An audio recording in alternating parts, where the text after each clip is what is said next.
نکلتا ہے حلال پیسوں سے حج کے لیے جاتا ہے، اس کے دل میں جو ڈر ہے کہ میں اور پیسے جمع کر لوں اور پیسے جمع کر لوں اور پھر حج کو جاؤں گا، پھر اس کے بعد میں کھاؤں گا پیوں گا آرام سے رہوں گا، یاد رکھو اللہ فرماتے ہیں، حضور فرماتے ہیں جو شخص بھی حج کا اللہ نے اس کو موقع دیا ہے، حج کی توفیق اس کو ہے، اس کے پاس سارے نظام ہیں، پیسے ہیں، وہ حج کے لیے جائے گا۔ اللہ کے رسول صلی اللہ علیہ وسلم فرماتے ہیں کہ اس حج کی بنیاد پر اللہ اس کو دو چیزوں سے نوازیں گے، ایک تو یہ کہ اس کی غربت کو ختم کر دیں گے۔ کیا ختم کر دیں گے؟ غربت معلوم نہیں ہوتی، غریبی، یہاں کے بھاشے میں سمجھو نیچے کے اردو میں،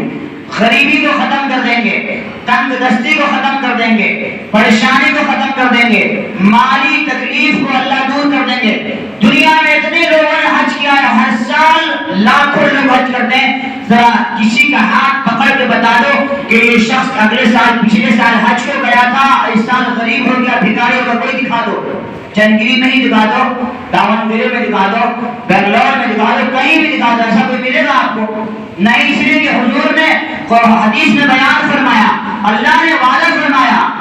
مراغمن کثیرا، اس کے بارے میں جو لوگ بھی اللہ کے راستے میں ہجرت کرتے ہیں، جہاد کے لیے نکلتے ہیں، اور یہ حج بھی ایک طرح کا جہاد ہے، جب اس کے لیے کوئی نکلتا ہے نا اور اپنا گھر چھوڑتا ہے اللہ کے لیے، تو اللہ فرماتے ہیں کہ ہم اس کے لیے بڑے بڑے سہولتوں کے راستے کھول دیں گے۔ یہ شخص غریب ہو جائے گا، یہ ممکن ہی نہیں ہے، یہ حضور کے فرمان کے خلاف ہے۔ تو سب سے پہلا کام یہ ہوتا ہے کہ حج کی بنیاد پر اللہ تعالیٰ اس کی غربت کو دور کر دیتے ہیں، اس کے فقر کو، اس کی تنگدستی کو، اس کی غریبی کو، اس کی بدحالی کو، اس کی مالی پریشانی کو، اس کو دنیا کی معیشت اور معاش کو اللہ تعالیٰ جو اس کے اندر تنگی اور تکلیف ہوتی ہے اس کو دور فرما دیتے ہیں، اس کو مالدار فرما دیتے ہیں۔ لہذا یہ ڈر اور خوف کہ ہم حج کے لیے جائیں گے 5.5 لاکھ روپے 6 لاکھ روپے تو میرا کیا ہوگا، ایسا نہیں ہے، ڈرو مت، جاؤ حج کر کے آؤ، انشاءاللہ اللہ بیٹے کے بھی شادی کا نظام کر دیں گے، پوتے کے بھی شادی کا نظام کر دیں گے، گھر بھی بنا دیں گے اللہ۔ اور دوسرا فائدہ یہ ہوتا ہے کہ حج کی بنیاد پر اللہ تعالیٰ اس کی گناہوں کو معاف فرما دیتے ہیں، اس کی معصیت کو درگزر فرما دیتے ہیں۔ فرمایا تابعوا بین العمرۃ والحج فإنهما ينفيان الفقر والذنوب كما ينفي الكير خبث الحديد۔ فرماتے ہیں اے لوگو حج کرو، عمرہ کرو، پھر حج کرو، پھر عمرہ کرو، ایک کے پیچھے ایک، کبھی حج کر لو کبھی عمرہ کر لو۔ فرماتے ہیں ان دونوں کی وجہ سے اللہ تمہاری غربت کو اور گناہوں کو ختم کر دیتے ہیں۔ جیسے کہ بھٹی میں اگر لوہے کو ڈالا جائے تو لوہے کا جو زنگ ہوتا ہے وہ ختم ہو جاتا ہے، لوہا چمکدار ہو جاتا ہے، قیمت والا ہوتا ہے، وزن والا ہو جاتا ہے۔ اسی طریقے سے اللہ تعالیٰ حج کرنے کی بنیاد پر، عمرہ کرنے کی بنیاد پر اس کے گناہوں کو، اس کے فقر کو ظاہر کر دیتے ہیں۔ اب پھر میں بات دہراتا ہوں، جن لوگوں کے پاس بھی 5-6 لاکھ روپے جمع ہیں، جا کے حساب کرو گھر جا کے، 6-7 لاکھ روپے جن کے پاس بھی ہے ان پر حج فرض ہو چکا ہے۔ قرض اگر نہیں ہے، کوئی اور پریشانی نہیں ہے، فوری طور پر اس سال اگر ہو سکتا ہے تو جاؤ پرائیویٹ سے، اب تو سرکاری ہو نہیں سکتا، اگر نہیں ہو سکتا ہے تو اللہ سے توبہ کرو، استغفار کرو کہ اے اللہ میں اسی سال حج کو جانا تھا، مجھ سے غلطی ہو گئی، مجھ سے دیری ہو گئی، اللہ مجھے معاف کر دیجیے۔ کیونکہ اگر آپ نے معافی نہیں مانگی نا، حج فرض ہونے کے بعد اگر آپ حج نہیں کر رہے ہو تو آپ اللہ کی نگاہ میں فاسق ہو، مجرم ہو، گنہگار ہو، اور اللہ کی نگاہ میں گرے ہوئے ہو۔ اللہ نے سب کچھ دیا اور پھر بھی اس کے دربار میں حاضر ہونے کے تیار نہیں ہو۔ لہذا توبہ کر کے، اللہ سے معافی مانگ کر کے اگلے سال بھی ارادہ کرو کہ انشاءاللہ اے اللہ مجھے توفیق دے، اگلے سال جیسے ہی حج کا فارم کھلتا ہے سب سے پہلے میں جا کر کے بھروں گا، کرو گے انشاءاللہ، جن کو اللہ نے توفیق دی۔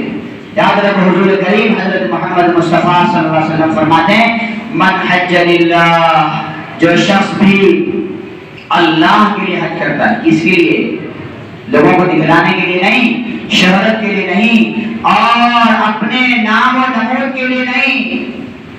حضور نے فرمایا تھا ایک زمانہ آئے گا لوگوں کے اوپر کہ حج اور عمرہ کیا ہو جائے گا؟ سیر و سپاٹ کا ذریعہ بن جائے گا، گھومنے پھرنے کا ذریعہ بن جائے گا۔ آپ دیکھ رہے ہو حج ٹورس ان ٹریولز لکھا رہتا ہے۔ ٹورس کس کو بولتے ہیں؟ اسی سیر سپاٹے کو بولتے ہیں۔ حج صرف فرض کا نام تھا، لیکن اب ہے نا گروپ جو بن رہا ہے اس کا نام کیا ہے؟ بیت اللہ ٹورس ان ٹریولز، یعنی کہ گھومنے پھرنے کا بنا دیا۔ جیسے اجمیر جاتے ہیں لوگ، دلی جاتے ہیں، کلکتہ جاتے ہیں، ویسا ہی لوگ حج پہ جا کر کے مدینہ مکہ گھوم کے دیکھ کر کے چلے آتے ہیں۔ یہ کیا طریقہ ہے؟ نہ کچھ سیکھتے ہیں نہ کچھ سمجھتے ہیں۔ تو اللہ کے لیے حج کرنے کے لیے ضروری ہے کہ اخلاص بھی ہو اور اس کی معلومات بھی ہو۔ بغیر معلومات کے جاؤ گے، گھوم کر کے آ جاؤ گے، کیسے تنقید مارنا ہے اور کیسے وہاں پر اس کے ارکان ادا کرنے ہیں، کیسے طواف زیارت کرنا ہے، کیسے طواف قدوم کرنا ہے، صحیح کیسے کرنی ہے، طواف کیسے کرنا ہے، کچھ پتہ نہیں چلے گا۔ بس لوگوں کو دیکھا دیکھی ادھر سے جا رہے ہیں ادھر سے جا رہے ہیں اور گھوم کر کے چلے گئے، یہاں آ کر کے نام نکلا حج فلاں حاجی صاحب ہو گئے، یہاں پر ایک سوال لٹکا لیے حاجی صاحب ہو گئے۔ ایسا ویسا حاجی صاحب نہیں بننا ہے۔ اس لیے من حج للہ کے اندر یہ ساری چیزیں شامل ہے۔ جو اللہ کے لیے حج کرے گا وہ حج کی ساری معلومات کرتے جائے گا، اور حج کے مسائل اتنے ہم ہر سال بیان کرتے ہیں، ہر سال اس کے مسئلے بھول جاتے ہیں، ہر سال یاد کرنا پڑتا ہے، پھر سے کتابیں دیکھنی پڑتی ہے، اتنے اس کی مشکل ہے۔ وہ امام ملا علی قاری رحمۃ اللہ علیہ بہت بڑے محدث عالم فقیہ گزرے، ان کی کتاب ہے مناسک الحج کے نام سے، حج کی بہت اچھی کتاب، بڑی کتاب ہے۔ حج کرنے سے پہلے ہی انہوں نے وہ کتاب لکھ دی تھی، ابھی تجربہ نہیں تھا، پڑھ کر کے اپنی معلومات کی بنیاد پر وہ کتاب انہوں نے تیار کر دی۔ آج بھی وہ کتاب بہت اہم سمجھی جاتی ہے۔ اللہ نے پھر حج کی توفیق دی، حج کے لیے تشریف لے گئے، تو جب وہ طواف شروع کیا تو طواف جو ہے نا اس طریقے سے شروع ہوتا ہے، سامنے حجر اسود ہے تو بائیں طرف سے الٹی طرف سے جو ہے نا طواف شروع ہوتا ہے۔ ملا علی قاری رحمۃ اللہ علیہ کے دماغ میں کیا تھا کہ ہر کام دائیں طرف سے یعنی سیدھی طرف سے کیا جاتا ہے، لہذا طواف بھی سیدھی طرف سے ہوگا، وہ دماغ میں تھا، لہذا انہوں نے طواف کیا کر دیا؟ یوں شروع کر دیا۔ تو ایک دیہاتی گاؤں کا رہنے والا اس کو کہتا ہے کہ تم کو طواف کا طریقہ معلوم نہیں ہے، دیکھنے سے اچھے خاصے عالم بڑے پڑھے لکھے معلوم ہوتے ہو اور تم کو طواف کا طریقہ معلوم نہیں ہے، ارے کم سے کم ملا علی قاری کی کتاب تو پڑھ لیا ہوتا۔ وہی ملا علی قاری تھے، کیا کہا؟ کم سے کم ملا علی قاری کی کتاب تو پڑھ لیا ہوتا کہ طواف کیسے کرتے ہیں۔ وہ بیچارے خود کتاب لکھنے والے، وہ مسئلہ ذہن سے نکل جاتا ہے، اتنے مسائل ہیں اس کے مشکل والے، اور ہم میں سے ہے نا ہر آدمی کیا کرتا ہے جس دن سے اس کا نام سلیکٹ ہوتا ہے خالی دعوت کھاؤ اور کھلاؤ، وہاں گئے وہاں شال پوشی ہو گئی، پھول ہو گیا، اور اسی میں پورا کھا کھا کھا کے کیا ہوتا ہے حج کو جاتا ہے، اسے کچھ پتہ نہیں چلتا، وہاں جا کے حج میں جانے کے بعد خالی پیٹ خراب رہتا ہے اس کا۔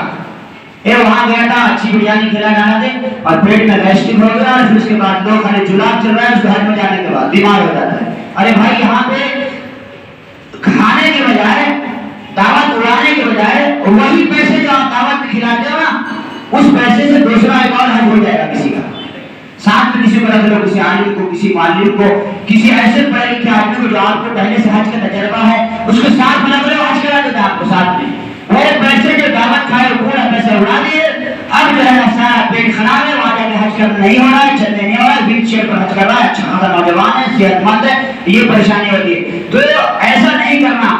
اگر حج کر رہے ہو اللہ کے لیے کر رہے ہو تو پھر اس طریقے سے جاؤ کہ حج کی ساری معلومات ہونی چاہیے۔ عالموں کو پتہ نہیں چل رہا حج کے مسائل بھول جا رہے ہیں، ان بیچاروں کو جو کبھی زندگی میں نماز نہیں پڑھے حج کا سلیکٹ ہو گیا تو پیسے کی بنیاد پر وہ حج کی معلومات کہاں سے آ جائیں گے؟ ان کو 4-5 ٹریننگ میں چلے جاتے ہیں، ادھر سے ادھر ٹریننگ میں بھی ان کی حالت یہ ہوتی ہے کہ 10 بجے کا ٹائم ہو تو 12 بجے آتے ہیں،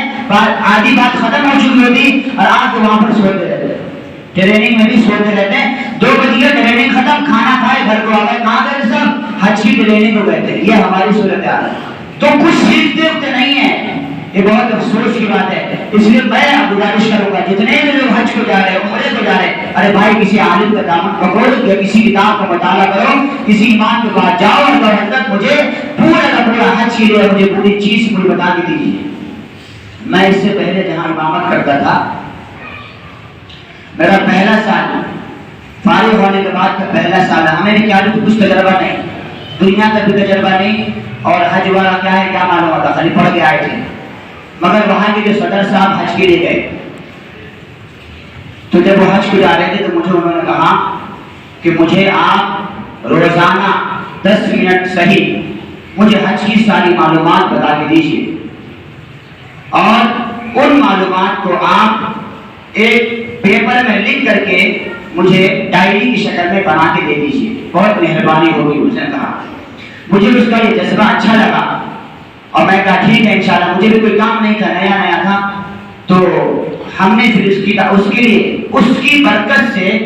کئی کتابوں کا مطالعہ کیا, بہت ساری کتابیں دیوبند سے منگائیں, اور جو میرے پاس تھی جو میں پڑھ رہا تھا ان تمام چیزوں کو ساری کتابوں کو جمع کر کے پھر میں نے پڑھنا شروع کیا کہ حج ہے کیا, کس طرح کرنا ہے. مسائل تو پڑھ کے آئے سب بھول گئے تھے, پھر اس کو ساروں کو جمع کیا اور پھر اس کی ایک ترتیب جمع کرتے کرتے اس کو لکھا, پھر اس کو روزانہ سمجھاتے تھے, اور الحمدللہ وہ ایک ڈائری بنی, اور وہ ڈائری چھوٹی سی شارٹ کٹ ایک کتاب ہو گئی حج کی. اگر کوئی حاجی جائے اس کو رکھ لے تو کمپیوٹر کے طریقے سے خالی وہ پڑھتے اس کو سارے مسئلے سامنے آ جاتے ہیں. پھر وہ جو ہمارے صدر صاحب تھے اس مسجد کے اس ڈائری کو ساتھ میں لے گئے اور انہوں نے حج کیا. ضرورت پڑتی تو کبھی کبھی فون کر لیتے تھے اور کہتے تھے کہ مجھے اس کی وجہ سے بہت بڑا فائدہ ہوا, مجھے بہت آسانی کے ساتھ ہم کو حج کا موقع ملا, کرنے کا جو ہے توفیق ہوئی. تو یہ آپ اگر حج کو جا رہے ہیں یقیناً بہت بڑا کام کر رہے ہیں, تو کم سے کم ایسا کام کرو کہ آپ کا حج صحیح ہونا چاہیے نا. اس لیے حضور فرماتے ہیں من حج للہ, جو بھی اگر اللہ کے لیے حج کرتا ہے, کس کے لیے کرتا ہے, اللہ کے لیے. تو اب تک آپ اللہ کا معنی کیا سمجھتے تھے, اللہ کے لیے کا خالی اخلاص, اخلاص خالی کافی نہیں ہے, معلومات ضروری ہے نا اس کے لیے حج کی. اگر معلومات نہیں تو اخلاص آئے گا کہاں سے. اس لیے اللہ کے لیے حج کرنے کا مطلب یہ ہے کہ اس میں آپ کو اس کی معلومات بھی ہونی چاہیے, اور جب معلومات ہو جائے گی خود بخود اخلاص پیدا ہو جائے گا. پھر فرماتے حضور اگر کوئی شخص اللہ کے لیے حج کرتا ہے فلم یرفث ولم یفسق, پھر وہ کوئی گناہ کا کام نہیں کرتا, اس سے کوئی گندگی نہیں ہوتی ہے, کوئی ایسا ویسا کام جو حج کے خلاف وہ کام نہیں کرتا ہے, فرماتے ہیں رجع کیوم ولدتہ امہ, وہ اپنے گھر اس طریقے سے واپس آئے گا حج کر کے جیسا کہ وہ آج ہی اپنے ماں کے پیٹ سے پیدا ہوا ہو. جیسے ماں کے پیٹ سے پیدا ہونے والے بچے کے سر کے اوپر کوئی گناہ نہیں ہوتا, وہ معصوم ہوتا ہے, گناہوں سے پاک صاف ہوتا ہے. ایسا ہی حج کرنے والا جو صحیح طریقے سے حج کرتا ہے اللہ تعالیٰ اس کو ہر گناہ سے پاک صاف کر کے واپس کرتا ہے. تو جو حضرات حج کو جا رہے ہیں میں تو مبارکبادی پیش کرتا ہوں, اللہ تعالیٰ ان کو بہترین حج کی توفیق عطا فرمائے. فرماتے حضور الحج المبرور لیس له جزاء الا الجنہ, حج مبرور وہ حج جو نیکیوں کے ساتھ گزارا جائے, وہ حج جو اللہ کو پسند ہو جائے, وہ حج جو مقبول حج کہلاتا ہے. فرماتے ہیں حج مقبول نیکیوں والا حج, فرماتے ہیں کہ اس کا بدلہ سوائے جنت کے کچھ نہیں ہے. اگر یہ حاجی مر جاتا ہے حج کر کے تو سیدھا اس کو بغیر روکے رکاوٹ کے راستے میں نان اسٹاپ جنت میں چلا جائے گا. لیس له جزاء الا الجنہ, وہ سیدھا جنت میں اس کا بدلہ. اس لیے جو لوگ جا رہے ہیں معلومات کریں, سیکھیں, سمجھیں, عمل کر کے پریکٹس کے ذریعے سے جائیں. جو لوگ آئندہ جا رہے ہیں وہ لوگ انشاءاللہ ارادہ کریں کہ خالی ٹریننگ کورس میں نہیں بلکہ اپنے مقام پر رہ کر کے اس کو روزانہ 1 ہفتہ 10 دن لگاتار رگڑ کر کے اس کے بارے میں پوری معلومات کر کے سیکھ کر کے جائیں گے انشاءاللہ, ہے نا. اور جو لوگ اللہ نے توفیق دی ہے تو یاد رکھو اگلے سال ارادہ کرو کہ انشاءاللہ ہر حال میں حج کو جائیں گے. اب لوگوں نے ایک ناٹک بنایا ہوا ہے, میں بات تھوڑی سی کڑوی بول رہا ہوں, پیسہ ہے کیا کر رہے ہیں, خالی عمرہ کر رہے ہیں. کیا کر رہے ہیں, عمرہ یہ سمجھو جیسے کہ نفل نماز, نفل نماز پڑھے تو ثواب, نہیں پڑھے تو کوئی گناہ ہے کیا, ارے بولو نا، کوئی گناہ ہے؟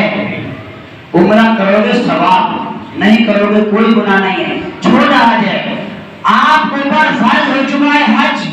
جا رہے ہو عمرے کو، یہ کیا بات ہے بھائی؟ ٹھیک ہے، اگر ٹائم نہیں ہے، 20 سال کا حصہ ہے تو ایک عمرہ کر کے مدینہ مکہ دیکھ کے آنا ہے کہ آئندہ سال جانا ہے حج کو، اس کی ابھی سے معلومات ہوگی، اس کی نیت سے تو ٹھیک ہے، لیکن یہ سمجھ رہے ہیں کہ بس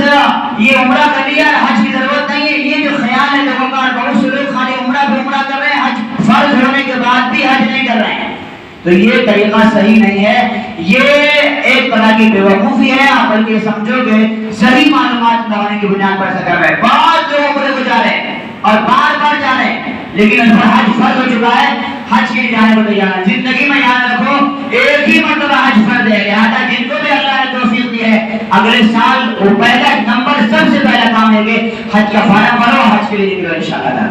اللہ مجھے بھی اور آپ کو اور سب کو بار بار حج کی اور بار بار عمرے کی، اپنے گھر کی زیارت کی توفیق نصیب فرمائے، آمین۔ وآخر دعوانا الحمدللہ۔